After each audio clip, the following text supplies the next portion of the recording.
Salut tout le monde! Je suis vraiment contente de vous voir. Merci de vous intéresser à la LSQ, la langue des signes québécoise. Merci d'être là, de vous intéresser à la communauté sourde, à leur langue, à la façon qu'ils communiquent.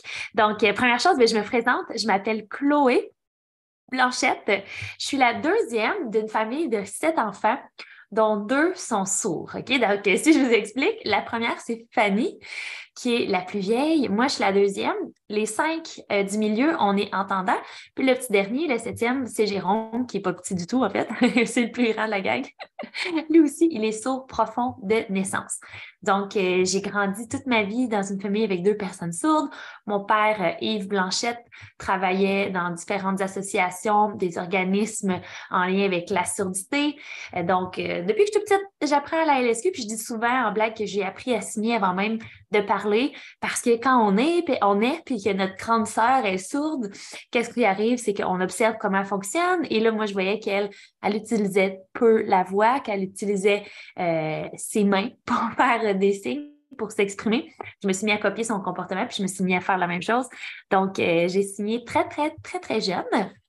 Puis j'ai évolué avec la communauté sourde ici en Mauricie principalement et on faisait plein d'activités, que ce soit Noël, le temps des fêtes, les week-ends, des soupers, des activités à cabane à sucre. J'ai grandi dans cet environnement-là et surtout, j'ai eu le rôle, le joyeux rôle à ce moment-là qui me plaisait énormément, d'accompagner ma sœur Fanny dans différentes activités toute notre vie, que ce soit les fêtes d'enfants, les premières expériences au niveau des loisirs, les cours de danse. Fanny faisait de la danse avec moi, elle faisait de la gymnastique, j'étais là aussi. Première expérience de travail, dans le temps, on a travaillé au McDo. J'étais là aussi pour interpréter pour elle. Après ça, elle était à l'école, j'ai été interprétée pour elle. Donc, quand j'avais, je pense, c'est 21 ans ou 22 ans, j'ai vraiment fait mes cours de LSQ niveau 1 jusqu'à 6 pour perfectionner mes connaissances. J'avais vraiment une bonne base, mais c'était important pour moi d'aller ouvrir et de m'assurer de connaître bien tout ce qui touche la théorie, la structure, puis la structure de phrase en LSQ. Donc, j'avais fait mes formations à ce moment-là. Je travaillais aussi comme remplaçante interprète dans les écoles, dans différentes saisons de ma vie. Puis ensuite, il y a eu Jérôme qui est arrivé un peu plus tard. Puis lui aussi, je l'ai accompagné à plusieurs endroits dans sa vie. C'était comme devenu mon petit Jérôme, mon petit bébé, qui n'était pas du tout un bébé, mais je traînais un peu partout, j'interprétais pour lui. Bref, ça a été quelque chose qui a fait partie de mon identité. On appelle ça aide à la communication. Il y en a certains que vous pourriez utiliser peut-être le terme proche aidant, mais nous, en surdité, je pense que c'est pas un terme qu'on utilise tant que ça. Nous, on utilise plutôt aide à la communication. Fait que c'est vraiment quelque chose qui fait partie de mon identité depuis toujours. Puis j'ai toujours senti que j'avais ce grand rôle, plus grand que moi, de servir de pont entre la communauté des entendants et la communauté sourde. OK, donc, première chose que je veux régler tout de suite avec vous, souvent, ce qui est recommandé, ça va être toujours d'apprendre la LSQ avec une personne sourde qui te l'enseigne. Je vous le recommande aussi. OK? Malgré que j'enseigne la langue des signes moi aussi, je vous recommande que s'il y a une personne sourde que vous connaissez dans votre environnement, peu importe, un organisme, une association, une entreprise où il y a des sourds puis que vous avez un appel d'aller apprendre avec eux, allez-y. Moi, je vais vous offrir vraiment une base. Je vais vous expliquer mes points de vue, mes perspectives, mes sensations à propos de comment moi j'ai vécu avec la LSQ, avec la communauté sourde, comment mon expérience personnelle et mon bagage aussi d'enseignante de la LSQ depuis plus de 10 ans. Donc, il y a 10 ans, mon père avait fondé une entreprise qui s'appelait Communicassigne et on faisait du co-teaching, un entendant avec un sourd. Et les élèves adoraient ça parce que tu pouvais avoir plus les explications théoriques à voix haute avec quelque chose qu'ils connaissent et qui se sentent en sécurité puis qui reçoivent très bien l'information. Et tout ça jumelé avec l'expérience réelle de la personne sourde, sa façon de signer, son opinion, son histoire, son bagage. Fait que pour moi, le co-teaching, ça a toujours été très, très wow.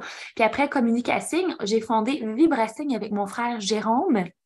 On avait une entreprise, on faisait des conférences, des ateliers de sensibilisation à la surdité, à la langue des signes, pour pouvoir vraiment contrer l'isolement que vivent les personnes sourdes et malentendantes, parce que c'est vraiment ça, il est vraiment là, le nerf de la guerre, c'est le manque de connaissances sur la réalité des personnes sourdes et malentendantes, sur leur langue, sur leurs besoins, comment on peut adapter, nous, les entendants, nos comportements, l'environnement, pour favoriser la communication. Parce que la barrière de communication, c'est toujours là où ça bloque pour les personnes sourdes parce que nous, les entendants, on va parler au nom de tous les entendants, on ne connaît pas leurs besoins, leur situation, on ne le sait pas, on a peur d'être maladroit. Fait que souvent, qu'est-ce que ça résulte?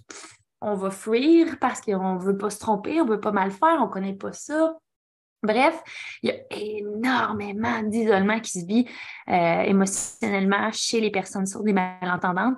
Et j'ai toujours senti que j'avais ce rôle, cette grande mission de servir peut-être de pont entre les entendants et les sourds. Puis bien, maintenant que j'offre cette plateforme-là, on l'a fait avec Vibracing aussi. On enseignait des cours en présentiel, en co-teaching, donc Jérôme et moi, un entendant, un sourd, et les élèves adoraient.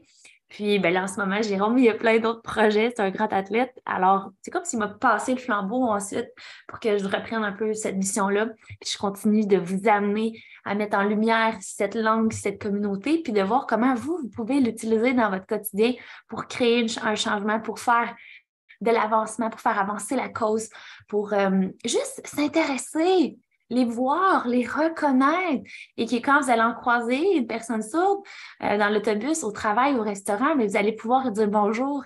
Et si vous savez la différence que ça peut faire chez une personne sourde, parce que toute sa vie, à tous les jours, elle doit avoir la charge d'adaptation, de communication, elle doit toujours faire des demandes pour être compris. Puis ça peut créer énormément d'isolement. Fait à chaque fois que quelqu'un d'entre vous ici apprenez un nouveau signe ou que vous corrigez puis améliorez votre façon de nommer tout le vocabulaire en lien avec la surdité, comme par exemple, on ne dit pas sourd et muet. C'est une vieille expression qui est désuète.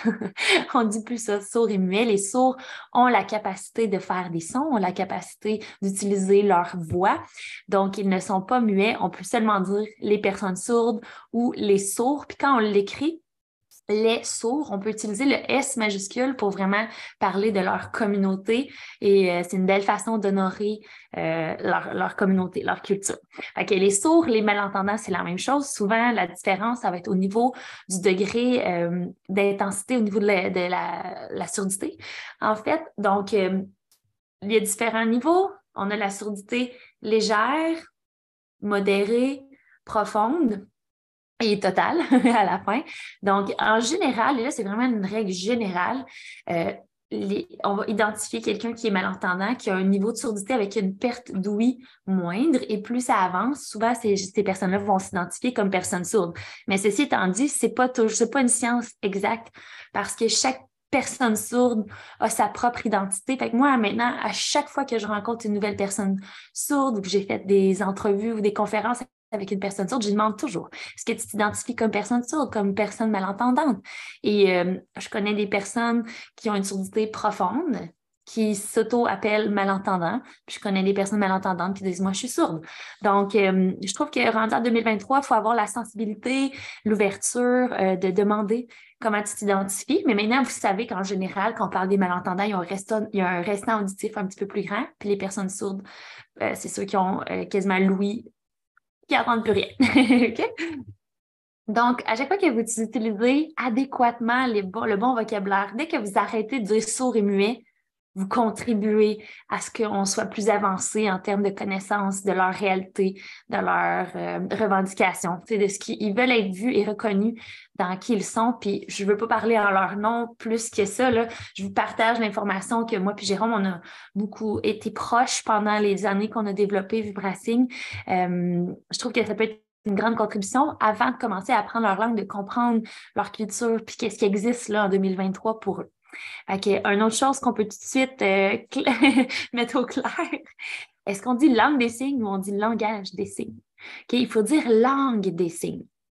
Parce que les langues font partie du langage. Le langage, c'est comme globalement toutes les façons de communiquer. Si on se le dit de façon très simple, là, c'est toutes les façons de s'exprimer puis de communiquer, les langages, alors que les langues, ils ont vraiment des structures, du vocabulaire. Donc, la langue des signes québécoise, c'est exactement ça. Ça a une structure, ça a un vocabulaire, ça a des expressions propres. Donc, c'est une langue, c'est vraiment une langue. Fait que, je sais que c'est une habitude qui est difficile à changer, la gang, mais vous êtes capable à partir de maintenant.